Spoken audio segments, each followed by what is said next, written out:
اللہ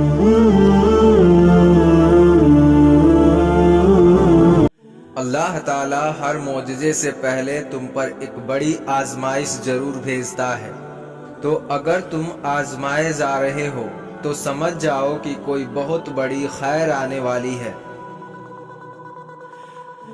دیکھنا ایک دن تم شکر کے سجدے میں ہوگے اور آنسوؤں سے تمہارا چہرہ اور جانماز بھیگ چکا ہوگا۔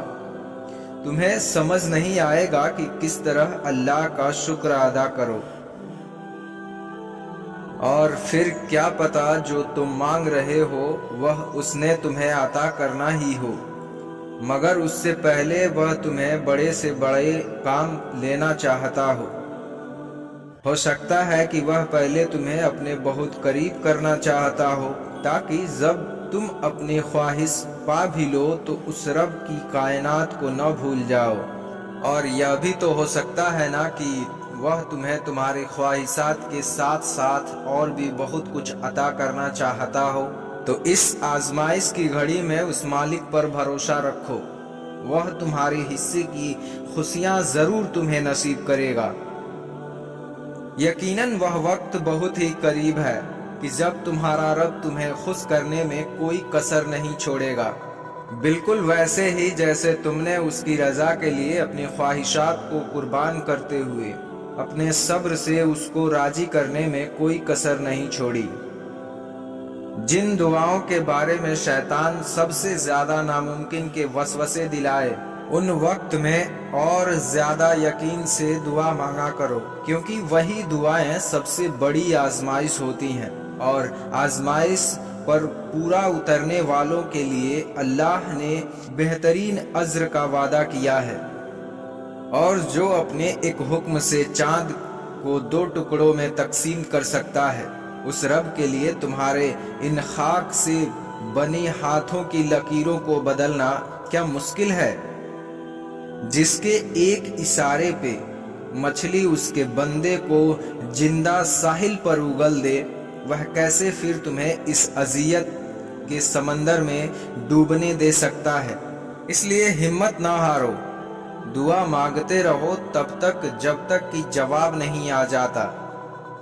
جب وہ تمہیں صبر کی انتہا کو لے آیا ہے تو یقین رکھو کہ آزمائش اب ختم ہونے والی ہے، اور پھر تمہیں ہر اس چیز سے نواز دیا جائے گا جس کے لیے تم راتوں کو اٹھ اٹھ کر جھولی پھیلایا کرتے تھے۔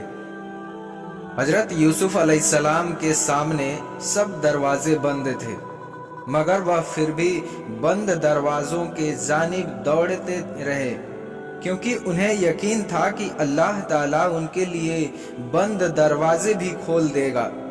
یہ ہوتا ہے یقین۔ اگر تمہارے لیے بھی سب دروازے بند ہیں تو بھاگتے رہو، کیونکہ تمہارا اور یوسف علیہ السلام کا رب ایک ہی ہے۔ اگر تمہارا دل بار بار اس بات کے لیے لڑتا ہے کہ ابھی ہار نہیں ماننی ہے، ابھی تو اور بھی شدت سے اللہ کے قریب یقین رکھنا ہے، ابھی آسمانوں سے دعاؤں کی قبولیت اترتے دیکھنی ہے، ابھی تو کن فیکون کی خوشبو محسوس کرنی ہے، تو جان لو کہ اللہ کی طرف سے ہمت آ گئی ہے، بہت جلد تمہارے لیے معجزے بھی آنے والے ہیں۔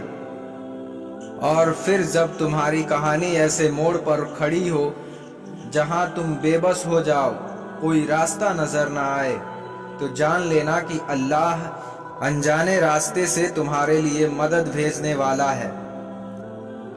آزمائشوں کا اختتام ہونے والا ہے، اب وہ تمہیں معجزوں کی راہ دکھانے والا ہے۔ کیا پتا کہ تمہارے اس صبر کے بدلے اللہ نے تمہارے لیے وہی کچھ مقرر کیا ہو جو تم مجھ سے مانگتے مانگتے نہیں تھکتے، جس کے لیے وقت تہجد سر سجدے سے نہیں اٹھاتے، تو پھر امید رکھو اس صبر کا صلہ بہت قریب ہے۔ جب تم محسوس کرنے لگو کہ آخری حد تک آزمائے جا رہے ہو، تو سمجھ جاؤ کہ تمہارے معاملے کا فیصلہ اور اللہ کی جانب سے مدد کا وقت یقیناً بہت قریب آ رہا ہے۔ بس تم اللہ کی جانب سے آنے والے حکم کے انتظار میں صبر کیے رہو، اللہ کسی بھی حال میں تمہیں در بدر نہیں ہونے دے گا۔ دعا کی طرف ہم خود نہیں جاتے، اللہ ہی ہم سے دعا کراتا ہے۔ اگر اللہ نے دل میں کسی چیز کی خواہش ڈالی ہے اور لب پر اس چیز کے لیے دعائیں لائی ہے تو سمجھ جائیں کہ وہ چیز آپ کے لیے ہی بنی ہے۔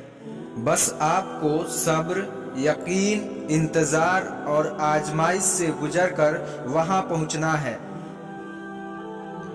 اور پھر اللہ کی ذات پر یقین رکھنے والا کبھی بھی ذہن میں آنے والے وسوسوں کو خود پر حاوی نہیں ہونے دیتا، کیونکہ وہ جانتے ہیں کہ اللہ کے لیے ناممکن کا لفظ بے معنی ہے۔ اللہ تعالیٰ جب کسی کام کو کرنے کا ارادہ فرماتا ہے تو کائنات میں کچھ بھی ایسا نہیں جو راہ میں رکاوٹ بن سکے۔ یہی اس کی شان ہے کہ جب وہ نوازنے پر آتا ہے تو انسانی عقل حیران رہ جاتی ہے۔ امید مت چھوڑنا، یہ شیطان تمہیں ورگلا رہا ہے اور تم سے تمہاری طاقت، تمہارا یقین چھین کر بالکل تنہا کر دینا چاہتا ہے۔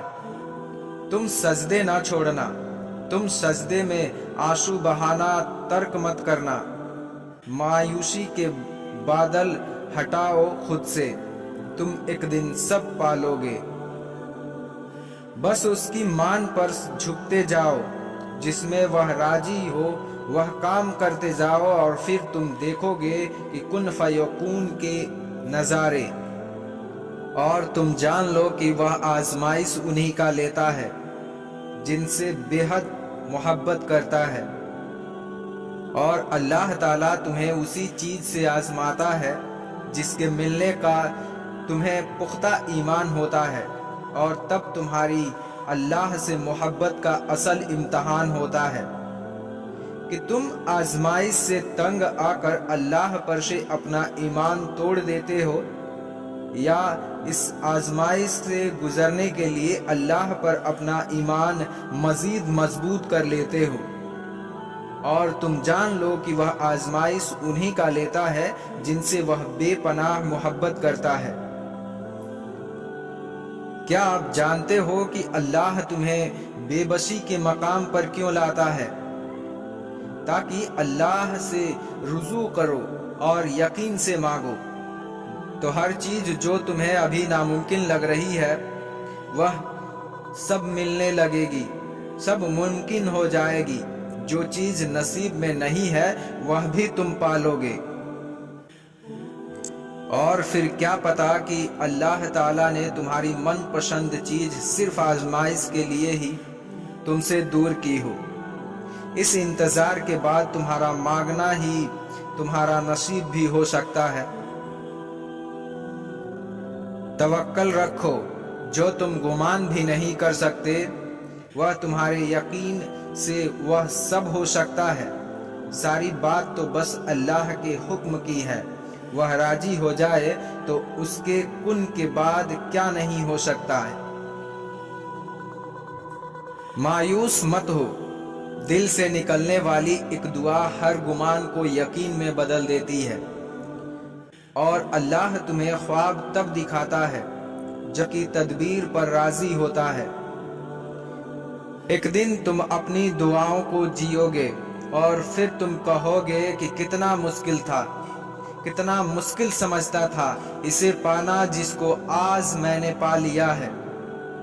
پھر تم یہ سوچ کر شکر کرو گے کہ تم نے اللہ سے مانگنا نہیں چھوڑا۔ اگر چھوڑ دیتے تو کیا انجام ہوتا تمہارا؟ اگر چھوڑ دیتے تو کیا دیکھ پاتے یہ معجزے؟ اس لیے اللہ پر یقین رکھ کر صبر اور دعا کا راستہ نہ چھوڑیں۔